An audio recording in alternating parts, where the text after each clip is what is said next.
America భారత్పై 50% tariff విధించడం జరిగింది. దీనివల్ల అమెరికాకు భారత్ ఎగుమతులపై ప్రభావం చూపే అవకాశం ఉంది. ముఖ్యంగా భారత్లో కొన్ని విభాగాలపై ముఖ్య ప్రభావం చాలా ఉంది. అందులో టెక్స్టైల్ రంగంలో దాదాపు 64% టారిఫ్ విధించడం జరిగింది. దీనివల్ల భారతీయ ఎగుమతులకు ధరలు పెరిగే అవకాశం ఉంది. అయితే బంగ్లాదేశ్, మిగతా థాయిలాండ్, కంబోడియా వంటి దేశాలు లాభపడే అవకాశం ఉంది. అలాగే చేపలు,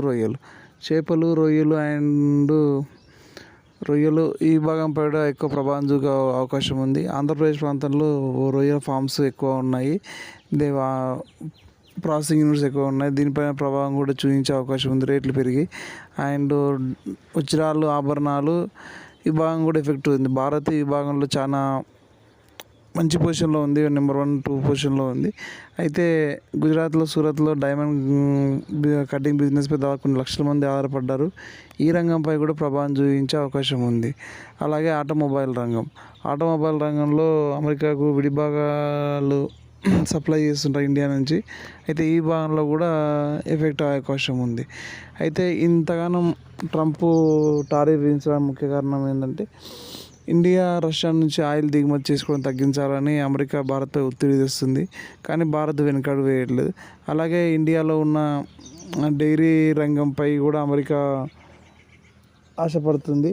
అయితే అమెరికా నుంచి ముఖ్యంగా నాన్ వెజ్ మిల్స్ ఇండియాలో అలౌ చేయడానికి మోడీ ప్రభుత్వం అంత ఉత్సాహం చూపిస్తలేదు. ఎందుకంటే అమెరికాలో ఆవులకు నాన్ వెజ్ దానిలో వచ్చే మన మాంసం సంబంధించినవి, చేపలకు సంబంధించి మిక్స్ చేసి ఆవులకు వాళ్ళు ఇస్తుంటారు. దీనివల్ల ఆవులు చాలా బలిష్టంగా తయారై పాలు ఎక్కువ ఇస్తాయని అక్కడి రైతులు విశ్వసిస్తారు.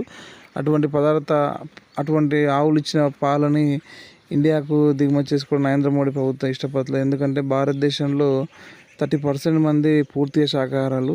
వాళ్ళు ఎక్కువ నెయ్యి, పాలుతో పెరుగు సేవిస్తుంటారు. అలాగే దైవానంద కార్యక్రమాలకు కూడా ఆవు పాలు ఉపయోగిస్తారు కాబట్టి, నెయ్యిని ఉపయోగిస్తారు కాబట్టి ఈ అపవిత్రమైన ఉద్దేశంతో మోడీ ప్రభుత్వం కూడా ఈ విషయంలో అమెరికాకు అవకాశం ఇవ్వడం లేదు.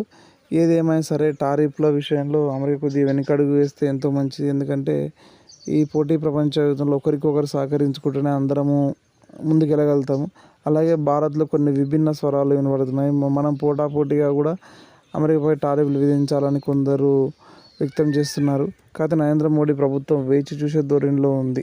అయితే నరేంద్ర మోడీ ప్రభుత్వం ఈ నష్టాన్ని ఏ విధంగా భర్తీ చేయాలని తీవ్రంగా ఆలోచిస్తుంది.